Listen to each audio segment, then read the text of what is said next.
1010, investigated reported disturbance at Acer Plaza. 10-4 dispatcher, verify address. That's Acer Plaza, repeat, Acer Plaza.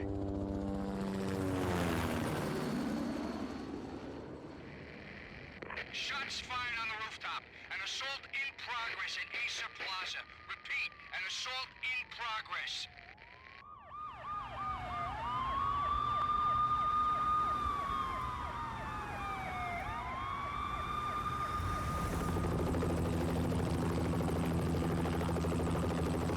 It's a war zone down here.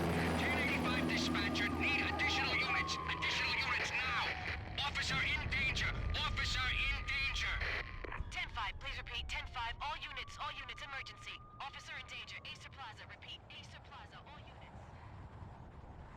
They were all dead. The final gunshot was an exclamation mark to everything that had led to this point. I released my finger from the trigger, and then it was over. What you just watched was the opening to Max Payne, the first game I ever played. Once a year, I like to go back and play this game to reminisce on the times I played it as a child on the PlayStation 2. But this time, of course, was different. When I replayed it this year, I had an idea, which is this video you were watching. Now, when people think of Max Payne, they do not think of its beauty, and what I mean by that is the graphics, of course, as they are heavily dated. The game is a part of the bygone era of frozen faces that change depending on the situation and gameplay, whether that's idleness, action, or death. I mean, the game's dated. It came out in the early 2000s, and it's a part of that early period of third-person shooters that would eventually morph into the popular ones we would see in the PlayStation, Xbox 360 era. But my video isn't about the mechanics of bullet time or why it relates to John Woo's action films that were, of course, this game was heavily inspired by if you watch interviews with Sam Lake, the creator of the story of Max Payne, or even the developers Remedy themselves of the game. This video is about the story of a man hell-bent on revenge to only discover a deep conspiracy that leaves him broken and alone. So, let's get into it. The game opens with a sunny, perfect day, and as Max puts it in the cutscene, the American dream come true. But everything is not what it seems. Michelle, honey, anybody home?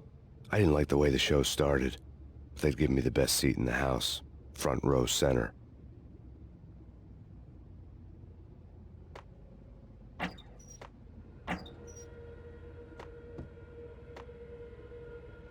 What the hell? Something ugly had been tattooed on the wall, a map of things to come. It was a poison syringe, a magic tag full of diabolical meanings.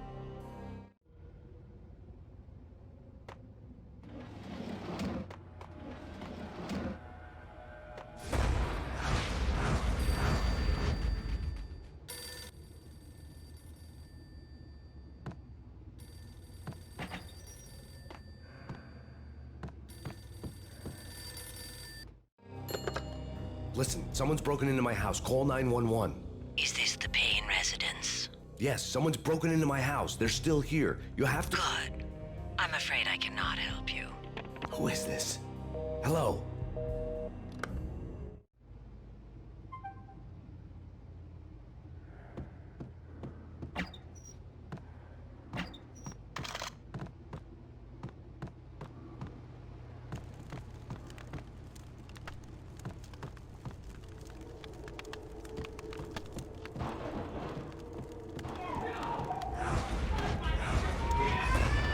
Michelle!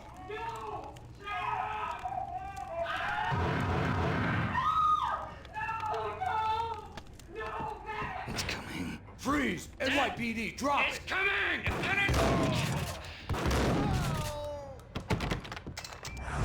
No. No, no, please, God, no. The flesh of fallen angels!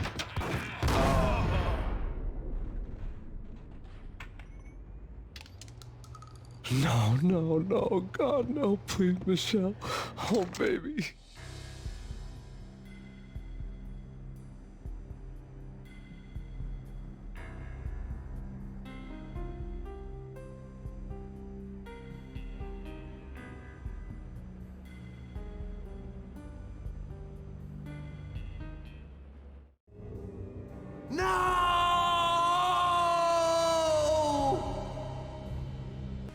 Max's world is shattered by junkies addicted to a drug called Valkyr.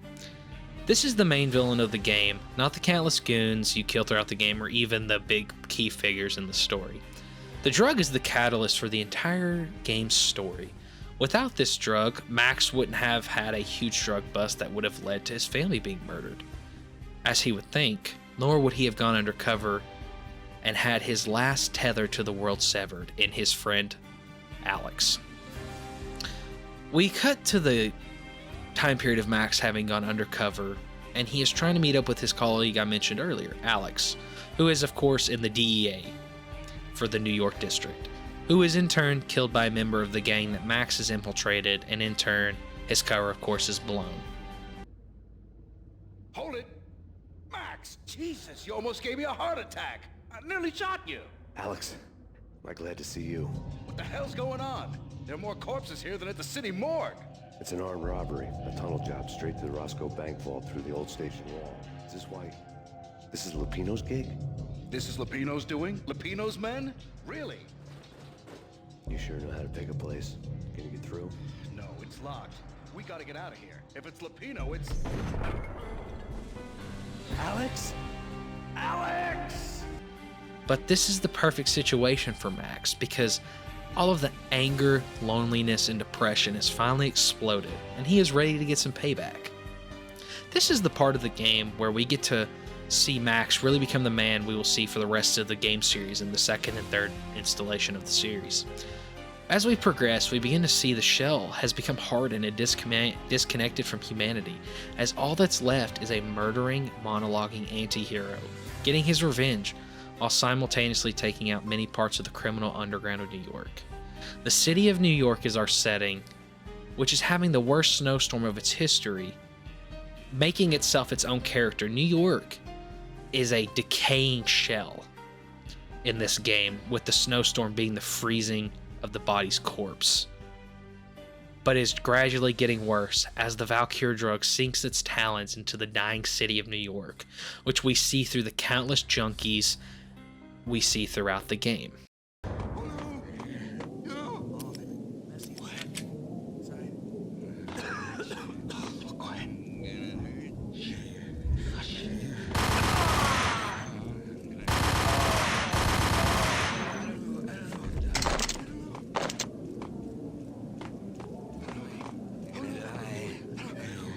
What the hell?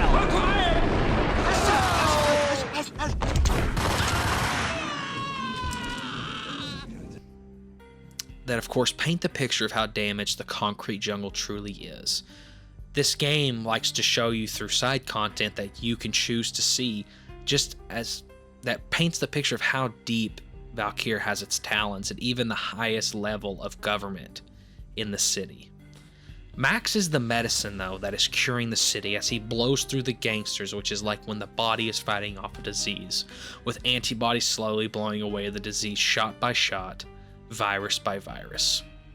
But as the game progresses, we learn the heartbreaking reality of Max's world as it comes crumbling and becomes super tunnel vision. Through one vital mission, we pick up the pieces, and that is through the Nightmare mission. Before this mission, if you were just running and gunning, not taking in the environment, you really don't have a full picture of what's going on.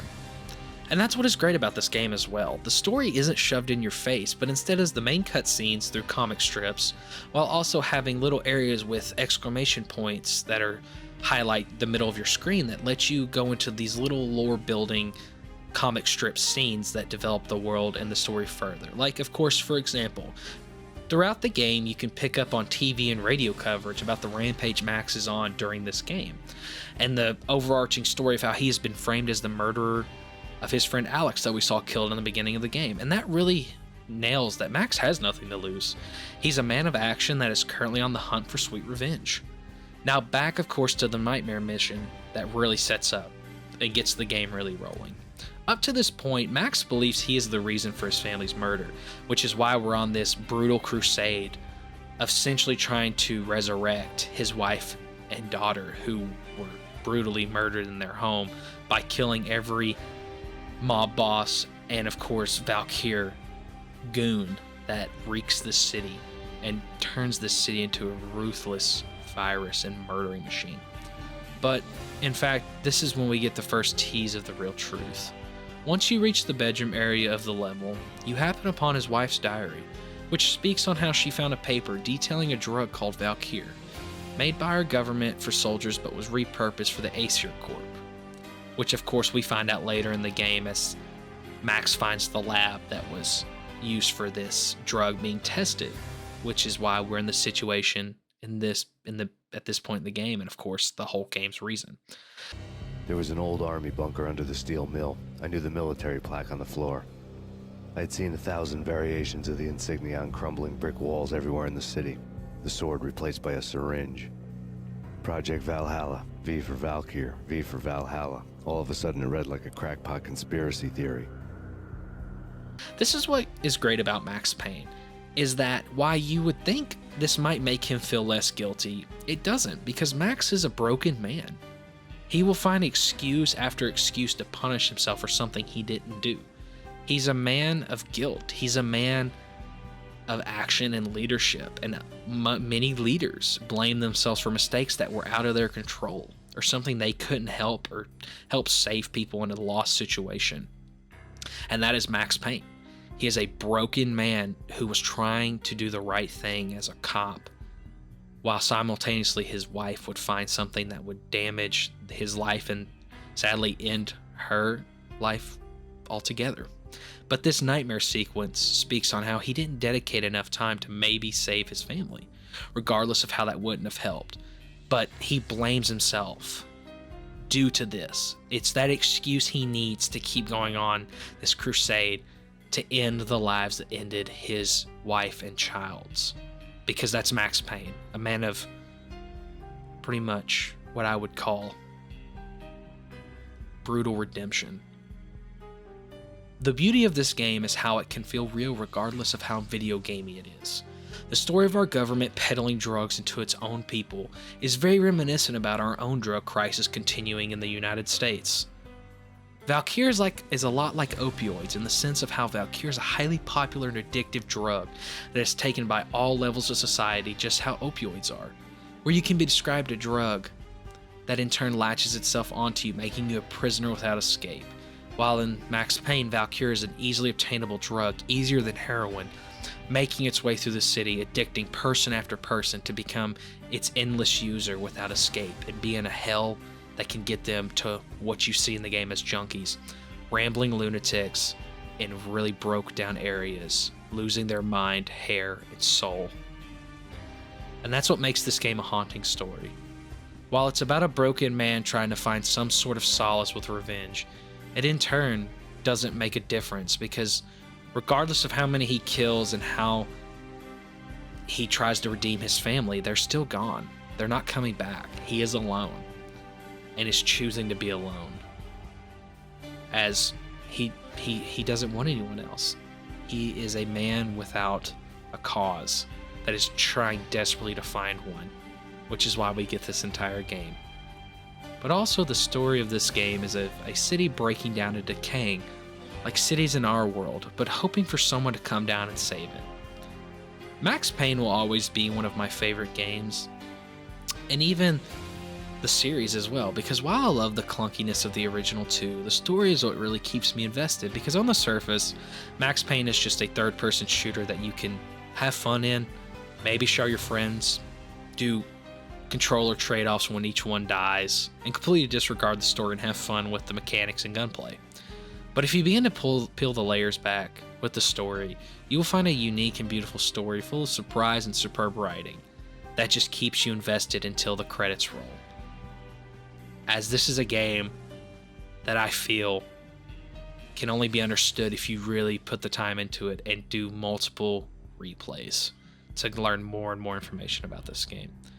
I want to give a shout out to Sam Lake, the writer of the two Max Payne games, and of course the other Remedy games as well. This video, of course, is my love letter to this game, and I thank you for watching me ramble in this video essay about how much I enjoy this somewhat hidden story in this game. But if you have gotten to the end, I want to thank you for watching the video, and I apologize for the lack of uploads. School has gotten a little bit busier, and I'm really enjoying this video essay format, so I will be doing more of these. If you would like me to still cover gaming news and just games in general, please put in the comments below, and I will greatly look into that and begin to put videos out in that context of videos I used to make. But I really hope you guys enjoy this video essay I did. This will be my second one. I'm hoping to continue this with other games as I continue to play them. This one has been a joy to make. This game, if you haven't tried it, I'd recommend getting it on the PlayStation or using Xbox backwards compat. That I think will use the 360 emulator for the game. I recommend you play this first game, enjoy it like I did, maybe even replay it once or twice, and have fun with it, and maybe even play the second and third one. The third one is more modern, so you shouldn't have any hard times getting it on PC. But again, if you haven't subscribed yet, go ahead and subscribe, go and like the video, and comment what you think about Max Payne. Tell me about your memories of this game. What do you remember the first time playing this game, and how much did you enjoy it? But I'd like to see that in the comments, and until next time, peace.